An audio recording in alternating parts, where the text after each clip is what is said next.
Hi കൂട്ടുകാരെ, എല്ലാവർക്കും പുതിയ വീഡിയോയിലോട്ട് സ്വാഗതം. ഇന്ന് നമ്മൾ ചെയ്യാൻ പോകുന്നത് ഒരു അയില ഫ്രൈ ആണ്. അതിന് നമ്മൾ നല്ല കഴുകി വൃത്തിയാക്കി വെച്ച ഒരു 4 അയില എടുത്തിട്ടുണ്ട്. അത് നന്നായി ഇതേപോലെ ലൈനിട്ട് കൊടുക്കുക, രണ്ട് സൈഡും. അതേപോലെ നമുക്ക് എല്ലാ മീനും ഇങ്ങനെ ലൈനിട്ട് കൊടുക്കാം. ലൈനിട്ട് കഴിഞ്ഞു. ഇനി നമുക്ക് മസാല റെഡിയാക്കാം. അതിന് 2 ടേബിൾ സ്പൂൺ മുളക് പൊടി, 1 ടേബിൾ സ്പൂൺ കുരുമുളക് പൊടി, ആവശ്യത്തിന് ഉപ്പ്, മഞ്ഞൾപ്പൊടി 1/4 ടീസ്പൂൺ, ഒരു അരമുറി ചെറുനാരങ്ങ നീര്, പിന്നെ അല്പം വെളിച്ചെണ്ണയും കൂടി ചേർത്ത് നന്നായിട്ട് മിക്സ് ചെയ്തെടുക്കുക. മസാല നന്നായി മിക്സ് ചെയ്തെടുത്തിട്ടുണ്ട്. ഇനി നമുക്ക് നമ്മുടെ മീനിലേക്ക് ഒന്ന് ആഡ് ചെയ്ത് കൊടുക്കാം.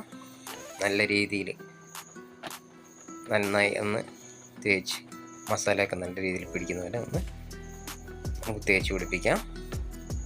അതേപോലെ എല്ലാ മീനുകളും അതേപോലെ നമുക്ക് മസാല തേച്ചെടുക്കാം.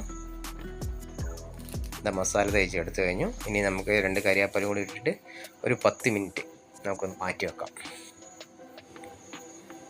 ഇനി നമുക്ക് അടുപ്പിലൊരു പാനിൽ വെച്ച് വെളിച്ചെണ്ണ ഒഴിച്ചു കൊടുക്കാം. വെളിച്ചെണ്ണ ചൂടായ ശേഷം നമുക്ക് മീൻ ഓരോന്നായിട്ട് ഇങ്ങനെ വെച്ച് കൊടുക്കാം. അങ്ങനെ ഓരോന്നായിട്ട് വെച്ച് കൊടുക്കാം. വീഡിയോ കാണുന്ന ഇടയ്ക്ക് നമ്മളെ ചാനലൊന്ന് ലൈക്കും സബ്സ്ക്രൈബും ഒന്ന് ചെയ്യണം.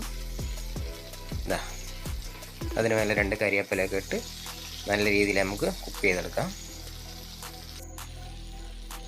നമ്മൾ ഒരു സൈഡ് നന്നായിട്ട് കുക്കായിട്ടുണ്ട്. ഇനി നമുക്കൊന്ന് മീനുകളൊന്ന് തിരിച്ച് മറിച്ചിട്ട് കൊടുക്കാം.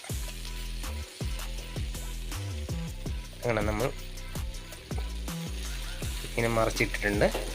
ഇനി ആ സൈഡും കൂടി ഒന്ന് നന്നായിട്ടൊന്ന് കുക്ക് ചെയ്തെടുക്കാം. നമ്മുടെ അയില ഫ്രൈ റെഡി ആയിട്ടുണ്ട്. എല്ലാവരും ഉണ്ടാക്കി നോക്കി അഭിപ്രായങ്ങളും നിർദ്ദേശങ്ങളും അറിയിക്കണം. പുതിയ വീഡിയോയുമായി പിന്നെ കാണാം. ബൈ.